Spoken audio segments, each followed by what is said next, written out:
au fait, en fait, tout à fait, en effet.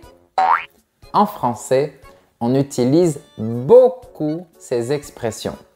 Mais malheureusement, si tu apprends le français, je suis sûr que tu les confonds et que tu les mélanges quand tu parles. Si tu hésites quant à l'utilisation de ces 4 expressions, cette vidéo est faite pour toi. Je vais t'expliquer en détail comment les mettre dans tes phrases pour que tu puisses parler comme les Français. Et on va commencer par « au fait ». Attention, on prononce le T. Au fait. L'expression « au fait » sert surtout à attirer l'attention d'une personne. Tu vas l'utiliser en début de phrase avant de dire une chose à laquelle tu viens de penser et que tu avais oublié de dire avant. Par exemple, dans une conversation, tu pourrais dire « Au fait, tu sais que j'ai eu mon permis de conduire ?» C'est synonyme de « Ah, tu sais que j'ai eu mon permis de conduire ?» Tu interpelles la personne. « Ah, au fait, tu es déjà abonné à ma chaîne ?» Si ce n'est pas le cas, tu peux le faire en appuyant sur le bouton et aussi sur la cloche pour recevoir toutes les notifications. Mais l'expression « au fait » peut aussi avoir un lien avec le sujet dont on parle ou avec la situation à ce moment-là. Dans ce cas, ça signifie « à propos », en parlant de ce sujet. Par exemple, si je parle de sport avec mon amie Julia, je peux lui dire « Au fait, tu t'es inscrite à la salle de sport ?» Son inscription à la salle de sport a un lien avec le sport. Donc, je peux lui dire « Au fait, tu t'es inscrite à la salle de sport ?» Je te donne un autre exemple. Si je donne la recette de la ratatouille à mon ami, comme c'est un plat qui contient beaucoup de légumes, je peux lui demander « Au fait, tu aimes les légumes ?» Parce qu'on parle d'un plat à base de légumes. Pour résumer, « au fait » signifie « Ah, j'avais oublié »,« à propos » ou « en parlant de ce sujet » et il sert à interpeller. Ensuite, on a l'expression « en fait ». Attention, on prononce aussi le T. En fait. L'expression « en fait » est très utilisée. Ça signifie « en réalité ». Ça marque une opposition par rapport à la réalité des choses.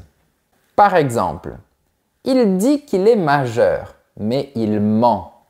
En fait, il a seulement 16 ans. Elle dit qu'elle ne parle pas français, mais en fait, elle est bilingue. La réalité est différente. Donc, je dis en fait, en réalité. Ça marque aussi une opposition par rapport à ce qu'on pensait. Dans ce cas, ça signifie après réflexion. Par exemple, je pensais rentrer en métro, mais en fait, je vais rentrer en taxi. Il est tard. Au départ, je pensais rentrer en métro, mais après réflexion, j'ai changé d'avis et je vais rentrer en taxi parce qu'il est tard. Et je peux ne pas dire le début de la phrase. Je peux tout simplement dire « En fait, je vais rentrer en taxi, il est tard ». Mon interlocuteur va comprendre que je voulais rentrer d'une autre façon, mais que j'ai changé d'avis.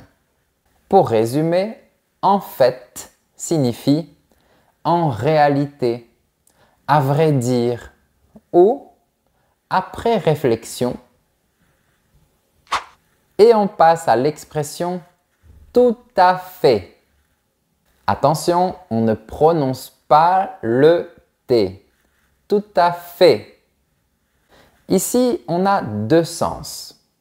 Ça peut signifier entièrement, complètement. Par exemple, ces deux voitures ne sont pas tout à fait pareilles.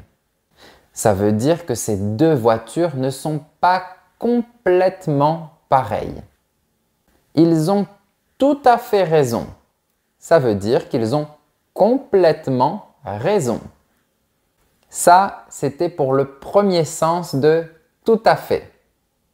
Sinon, on peut l'utiliser dans une réponse pour dire oui, exactement. Par exemple, si quelqu'un te demande si tu apprends le français, tu peux lui dire tout à fait. Tu peux aussi confirmer ton prénom de cette façon. Par exemple, si quelqu'un me demande « Tu t'appelles Guillaume ?» je peux répondre « Tout à fait ». Pour résumer, tout à fait signifie complètement ou oui, exactement. Au fait, c'est fait. En fait, c'est fait. Tout à fait, c'est fait. Il nous reste en effet. On va dire en effet, sans prononcer le T. Alors, attention parce que cette expression est un peu plus utilisée dans un registre formel ou à l'écrit. Donc, dans une conversation avec des amis, c'est moins utilisé. Et on retrouve l'expression « en effet » dans plusieurs situations. Premièrement, pour expliquer une chose. Dans ce cas, c'est le synonyme de « parce que ». Par exemple, il n'est pas allé à l'école aujourd'hui. En effet, il était malade. Ici, j'explique la cause, la raison. De manière plus naturelle, on dirait « il n'est pas allé à l'école aujourd'hui parce qu'il était malade ». Voilà un autre exemple. Je ne pourrai pas participer à la réunion. En effet, je serai en congé. Je ne pourrai pas participer à la réunion parce que je serai en congé. Attention parce qu'avec « en effet », il y a un point avant et une virgule après. Ensuite, on peut utiliser « en effet » pour renforcer une affirmation. Dans ce cas, il est synonyme de « oui, oui ». Si quelqu'un me dit « Vous connaissez bien la France ?» je peux dire « Oui, oui ». Mais je peux aussi dire « En effet ». Ici, c'est un peu comme « tout à fait ». Et on peut aussi utiliser « en effet » pour renforcer une constatation. Dans ce cas, il est synonyme de « Oh oui, c'est vrai ». Par exemple, si quelqu'un dit « Je pense qu'il va pleuvoir », tu peux lui répondre « En effet, le ciel est nuageux ». Et si quelqu'un dit « Toulouse est la plus belle ville de France », tu peux lui répondre « En effet, ces briques et ces ruelles sont magnifiques ».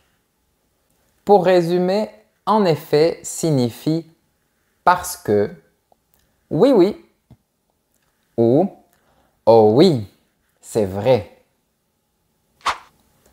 Et voilà, maintenant tu connais les différences entre « au fait »,« en fait », « tout à fait » et « en effet ».